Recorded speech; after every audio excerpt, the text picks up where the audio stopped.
মাওলানা জসিমউদ্দিন রাহবানী নাম শুনছেন না আপনারা? কথা বলেন, শুনে থাকলে বলেন, না শুনে থাকলে তো নাই, অনেকে শুনেন নাই। মাওলানা জসিমউদ্দিন রাহবানী বাংলাদেশের একজন বিশিষ্ট আলেম। তিনি দীর্ঘ 2012 থেকে 24 পর্যন্ত কয় বছর হয়? 12 বছর। দীর্ঘ 12 বছর কারাগারে কাটায়। এই যে মানে প্রেক্ষাপট পরিবর্তন হওয়ার পরে, অবস্থার পরিবর্তন হওয়ার পরে তিনি মুক্তি পেয়েছেন। জসিমউদ্দিন রাহবানীকে দেশদ্রোহী মামলায়, জঙ্গি মামলায় আটক করা হয়েছিল। অথচ জসিমউদ্দিন রাহবানী, আমি যদি বলি যে আমার সরাসরি শিক্ষক ভুল হবে না। অবশ্য আমি একদম কিছু পড়ি নেই তার কাছে, কিন্তু লালমাটিয়া মাদ্রাসায় যখন আমি পড়ি, যেখানে আমি এখন শিক্ষকতা করি, ওখানে আমি ছাত্রও ছিলাম এক সময়। তো লালমাটিয়া মাদ্রাসায় যখন আমি পড়ি, মেশকাত পড়ি, তখন তিনি আমাদের শিক্ষা বোর্ডের পক্ষ থেকে প্রধান পরীক্ষক হিসাবে এসে আমাদের পরীক্ষা নিয়েছেন, এবং ওই পরীক্ষা একদম উপরের দিকের পরীক্ষা ছিল। তো আমি ওনার কাছে পরীক্ষা দিয়েছি। সেই হিসাবে আমার শিক্ষক এবং স্যার বা টিচারের পর্যায়ে, কিন্তু সরাসরি আমি ক্লাস করিনি ওনার কাছে। উনি মোহাম্মদপুরে একটা মসজিদের খতিব ছিলেন, প্রতিবাদী মানুষ ছিলেন। যে কোনো মানে অসঙ্গতি, অন্যায় কিছু আসলে সাথে সাথে প্রতিবাদ করতেন। তো সাবেক প্রধানমন্ত্রীর কিছু বক্তব্যের তিনি প্রতিবাদ করেছিলেন। যেমন একবার তিনি ভোলায় এক জায়গায় বলেছিলেন যে কালিমার আশীর্বাদে এবার ভোলা এবং বাংলাদেশে ফসল ভালো হয়েছে, ভালো হবে। আচ্ছা বলেন তো দেখি, এই কথা বলার পরে একজন মুসলমানের, একজন মুমিনের ঈমান থাকে? এই কথার সাথে সাথে তিনি প্রতিবাদ করছেন যে কালিমা এর আশীর্বাদে নয়, বরং আল্লাহর দয়ায় ফসল ভালো হয়েছে। কথা বলেন, ঠিক না বেঠিক? এইরকম কিছু কথার কারণে ওনাকে গ্রেফতার করা হয়, এবং একদিন দুই দিন না, দীর্ঘ 12 বছর শুধু জেলখানা রাখা হয়েছে তাই না, যেখানে জেলখানার মধ্যেও মানবতার নিয়ম কানুন আছে না নাই?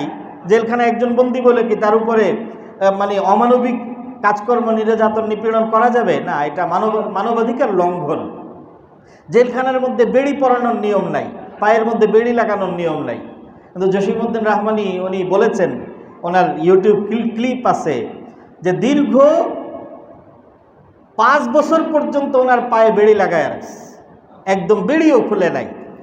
11 বছর পর্যন্ত ওনাকে বিভিন্ন কারাগারের মধ্যে এমন জায়গায় রাখছে যে আশেপাশে কোথাও কোনো একজন মানুষও নাই। উনি বলছেন যে 11 বছর পর্যন্ত আমি আশেপাশে দেখি নাই। কোর্টে আনলে এই তখন আমি দেখতাম মানুষ, সূর্যের আলো দেখি নাই। তো এই অবস্থায় তো একজন মানুষ ভয়ে হার্টফেল করে মারা যাবে। কথা বলেন ভাই। আর আয়না ঘরের কবরের মধ্যে যাদেরকে রাখা হয়েছে, ওটা তো অবস্থা আরো ভয়ঙ্কর। আমি এখান থেকে যে কথাটা বলতে চাই সেটা হচ্ছে এটা আমাদের জন্য ইবরত। উনি বলছেন যে এই অবস্থার মধ্যে যখন আমাকে ফেলা হয়েছে, উনি খুব ভালো আলেম, দেওবন্দে পড়েছেন, কিন্তু হাফেজ না। তো আমি চিন্তা করলাম যে আমি এখন কি, আমার তো কথা বলার কেউ নাই, আর কথা না বললে বলে যে আমার যে খাবার দিয়ে যেত, আমাকে খাবার দিয়ে যেত একজন মার্ডারের আসামি, যার মানে ফাঁসির রায় হয়ে গেছে, কিন্তু পুলিশ নির্যাতন করে ওর কান বয়রা করে দিস, ও কিছু শুনে না, শুধু দেখে। তো ওর মাধ্যমে আমাকে খাবার দিয়ে যাওয়া হতো। এটাও একটা টর্চার ছিল। কারণ খাবার দিয়ে আসার সময়ে একজন মানুষ আসছে, তার সাথে কি খবর ভাই, কেমন আছেন, ভালো আছেন, এতটুকু বললেও একটা মনুষ্যত্ব জেগে ওঠে। তো এইটার থেকেও যেন আমি বঞ্চিত হই, এই জন্য আমার খাবারটা দেওয়া হইতো এমন একজনের মাধ্যমে যার কান বয়রা, যে আমার কথা শুনতে পায় না, সুতরাং আমি যেন তার সাথে কথা না বলি। তো এই অবস্থার মধ্যে আমি চিন্তা করলাম যে আমার কি করা উচিত এখন।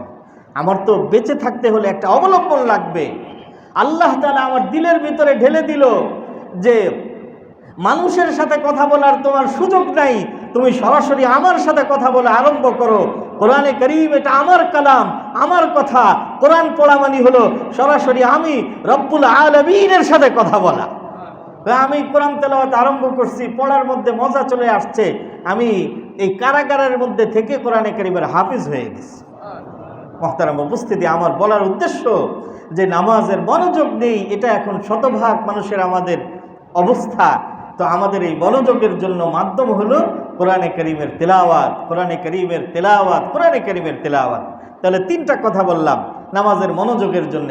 1 নম্বরে অহেতুক কাজকর্ম, যার দুনিয়ার কোনো ফায়দা নেই, আখিরাতের কোনো ফায়দা নেই, সেই কাজ করব না আজকের থেকে, বলেন ইনশাআল্লাহ। 2 নম্বর, নামাজের মধ্যে যেটা পড়ি সেটা অর্থ সহকারে বুঝে বুঝে পড়ব, বলেন ইনশাআল্লাহ। আর 3 নম্বর, নামাজের বাহিরে আল্লাহর জিকির, স্মরণ আর বিশেষভাবে কোরআনে কারীমের তিলাওয়াত আজকের থেকে নিয়মিত করে দিব। হযরত হুসাইন আহমদ মাদানী বলেন, কে আল্লাহর কত কাছে আর প্রিয় এটা বোঝার সহজ মানদণ্ড হলো কে কত বেশি কোরআনে কারীমের তিলাওয়াত করে।